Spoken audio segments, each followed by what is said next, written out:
ድህነቱ አይወሰድበትም የሚል አስተምሯል። ከዚህ ጋር እስቲ አንተ አስተያየት ነው። ቆላስይስ ምዕራፍ 3 ማንበብ ጥሩ። ቆላስይስ ምዕራፍ 3 አሁን ከክርስቶስ ጋር ከተነሳችሁ ክርስቶስ ባለበት በላይ ያለውን እሹ ይልና በላይ ያለውን አድርጉ፣ እርሱ ሲገለጥ አብራችሁ ትገለጣላችሁ ብሎ ቦርናጌን ላደረጉ በጌታ ናቸው ለምንላቸው ቆላስይስ ከተማ ያለ ቸርች ውስጥ ላሉ ሰዎች የተጻፈ ነው።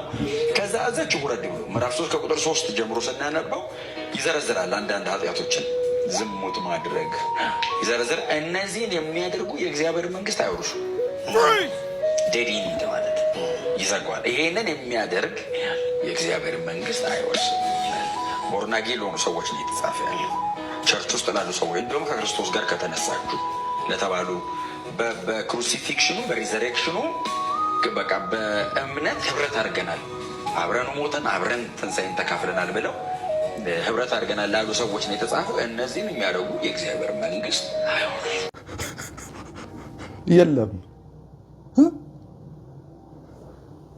የለም ምኑ ቆላስይስ ምዕራፍ 3 በላይ ያለውን እሹ ምናምን የተባሉ ሰዎች ከስር ወረድ ብሎ እንደዚህ የምታደርጉ የእግዚአብሔር መንግስት አትወርሱም የሚል ነገር ቆላስይስ መጽሐፍ ውስጥ እስከ መጨረሻው የለም።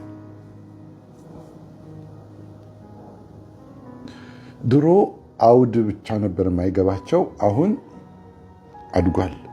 ክፍል ውስጥ የሌለ ሁሉ እንዳለ አድርገው ነው የሚያወሩት ያሉት። የዳነ አማኝ ይጠፋል የሚለው አስተምሯቸው ጦዞ ክፍል ውስጥ ያሌለ ነገር እስከሚያነቡ ድረስ ደርሰዋል። በጣም ነው እንዴ እንድንጠፋ የምትፈልጉት? እኮ ወንጌል እኮ አይደለም።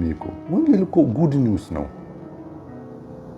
የዳነ አማኝ ይጠፋል ማለት እኮ ወንጌል አይደለም እኮ መርዶ ሟርት ምናምን ነው እንጂ ይባል እንደዚህ አይነት ወንጌል እኮ የለም።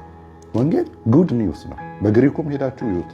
ጉድ ኒውስ ማለት ነው መልካም ወሬ ማለት ነው እንጂ የዳነ አማኝ ይጠፋል የሚል ኒውስ ወይም ጉድ ኒውስ ወይም ወንጌል የለም። እንዲህ አይነት ወንጌል የለም ሲጀመር። ያረ ጦዞ አሁን መጽሐፉ ላይ ራሱ የሌለ ነገር ማንበብ ሁሉ ጀምረዋል።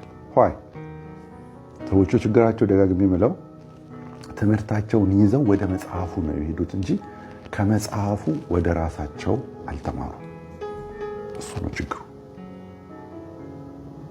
እዚህ ውስጥ የሚያስቡት ነገር መጽሐፉ ላይ ያለ ሁሉ ይመስላቸዋል። የለም።